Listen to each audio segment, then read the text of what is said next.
It's finally here, but not the way fans hoped.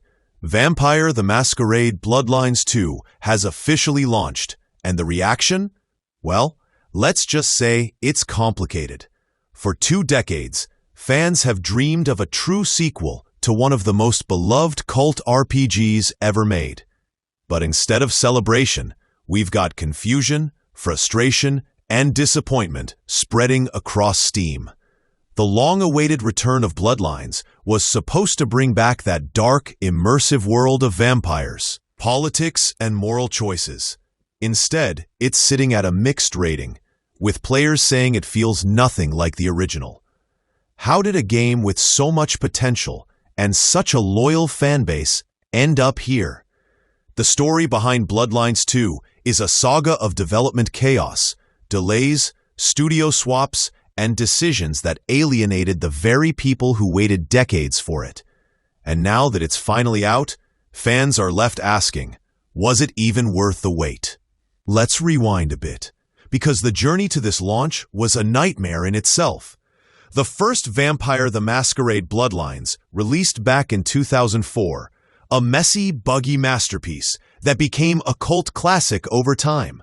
Fans adored its deep RPG systems, branching dialogue, and gritty world full of secrets. So when Bloodlines 2 was announced, expectations skyrocketed. But behind the scenes, chaos brewed. The game faced countless delays, creative disagreements, and even a complete studio change. Original developers Hardsuit Labs were replaced after years of work, and that alone sent alarm bells ringing in the community. Each delay brought less hope and more skepticism. Then came the controversy that really lit the fire. Just 2 months before release, it was revealed that 2 entire vampire classes would be locked behind a premium purchase. That move didn't just frustrate fans, it enraged them. The backlash was so fierce, the devs had to walk it back. But the damage? Already done. When the game finally dropped, everyone was holding their breath, hoping for a miracle.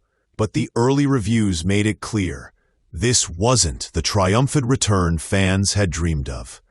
On Open Critic, it landed a disappointing 64. Metacritic echoed that score with a 65. For comparison, the original Bloodlines, despite all its launch issues, still holds an 80. Even The Gamer gave it just 2.5 out of 5. Those numbers spoke volumes. And once players got their hands on it, the reality became even clearer. Within 24 hours, Steam was flooded with over 2,000 reviews, and the verdict was mixed. Not terrible, but far from good. Some fans tried to stay positive, praising the visuals or the atmosphere, but many others couldn't hide their disappointment. Comments started pouring in. Words like hollow, soulless, and not Bloodlines appeared again and again.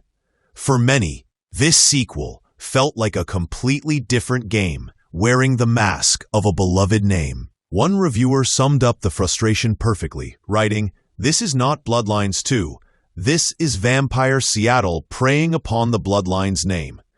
That line hit hard, especially for longtime fans who waited 2 decades for this moment.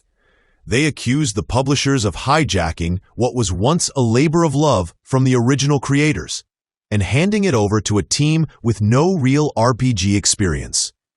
Players complained that the skill tree felt shallow, the story far too linear, and the world dead. Not just in a dark vampire way, but in a lifeless, empty way.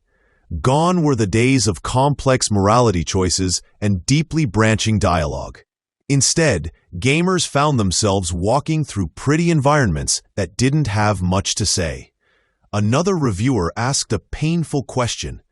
How does a sequel released 21 years later have less content in every way imaginable?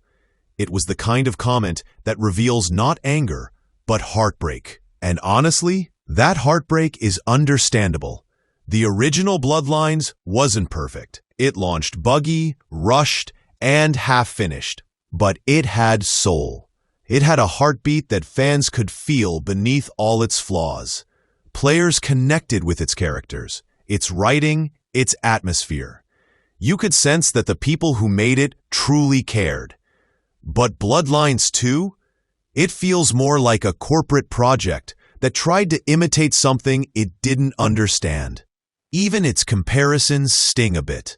Some fans call it a vampire Dishonored, which on paper might sound cool, but that's not what players were promised. They weren't looking for a first-person stealth action game with light RPG elements. They were hoping for a story-driven experience that expanded on everything that made the original so unique. Instead, they got something that looks the part but doesn't feel the part, and that difference cuts deep. It's not that everything about Bloodlines 2 is awful. Some people genuinely enjoy what's there. The visuals are sleek, the soundtrack atmospheric, and the city of Seattle does carry a certain eerie charm. But when the heart of the game, the story, the choices, the identity feels missing, even the nicest graphics can't save it. For players who spent years imagining what a Bloodlines sequel could be, this feels like watching a loved one return after decades, only to realize they've forgotten who they were. That's why so many reviewers describe it as empty. There's no sense of consequence, no moral tension, no messy humanity that made the first game unforgettable. It's polished, yes, but sterile. A vampire story with no bite. And the irony isn't lost on anyone. A game about immortality somehow feels lifeless. The saddest part, fans would have forgiven the flaws if only it felt like Bloodlines. Still, not everyone has completely given up hope. After all, the original Bloodlines launched in rough shape too. It was buggy, broken, and nearly unplayable at times. But modders and fans kept it alive for decades. That's why some believe Bloodlines 2 could still be saved, maybe through patches, updates, or even community-driven fixes. Paradox Interactive has promised continued support, and players are holding on to that promise like a flicker of light in the dark. Because beneath all the disappointment, there's still something here. A world, a tone, a potential that could, with enough care, evolve into something special. The problem isn't just technical, it's emotional. Fans aren't angry because the game is bad. They're angry because they wanted to love it. They wanted this to be the moment where the Bloodlines name finally reclaimed its glory. But instead, it feels like another missed opportunity. So where does that leave Vampire the Masquerade Bloodlines 2? Right now, it's standing at a crossroads. Critics have spoken, fans are divided, and the legacy of a beloved franchise hangs in the balance.